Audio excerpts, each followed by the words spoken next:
Chapter 1. I can't believe your parents are forcing you to leave. It should be, illegal. You're over 18. Why don't you just bail?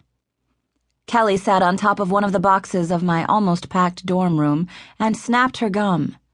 When we'd first met, the little habit had irritated me to no end, but I'd gotten used to it. I wish I could, but they're footing the bill for school, so right now I'm screwed, I said.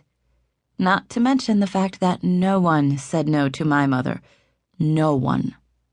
Why don't you drop out? Oh, I'd considered that more than once. Actually, more than 1,000 times. It was impossible to explain the complicated dynamic of my family to someone like Kelly, who had moved out of her parents' house and gotten her own place when she was still in high school. I don't know, I said, shrugging and taping up another box. Kelly flipped her dirty blonde dreadlocked ponytail and cracked her gum again. She'd asked me if I needed help packing, but so far all she'd done was bother me. You'll come back and visit, right? She asked. Yeah, sure, I told her with a little smile. We both knew it was unlikely that I'd ever get back here. I folded my University of New Hampshire blanket and shoved it into another box. My mom had bought it for me 2 summers ago as a going-away-to-college present. I was one of only 2 of my siblings or steps who'd actually managed to graduate high school, let alone get accepted somewhere. Neither Mom nor Dad, nor any of my step-parents had finished high school, so it was a big deal for any of us to make it that far. The only other one who had was Renee, and that was the reason they were shipping me back to Maine to live with her after everything.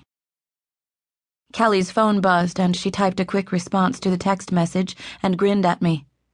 Mac wants to meet up for coffee. I always wished she'd put coffee in air quotes, because we both knew that it meant getting stoned and hooking up in the back seat of his rusty Pontiac. Kelly and her boyfriend were notorious.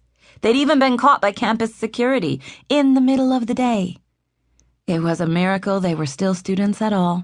I think they were holding on by the thinnest of academic threads. Have fun. I knew she'd bail on me for Mac. She always did. Kelly wasn't much of a friend, but she was the only one I had. The others had ditched me months ago. Call me before you leave. I want to say goodbye. She got up and gave me a loose hug. It was more of a lean involving arms that was over as quickly as it had begun. See you later, she said, slamming the door. Kelly could never leave a room quietly. I stared at my deconstructed dorm room. My roommate was avoiding me, had been avoiding me since the beginning of this year. We'd had all of 2 conversations. One of those happened on the day we moved in, and the other happened when she found me passed out in front of the door one night after a crazy time with Kelly and Mac and a bunch of people I hadn't seen again.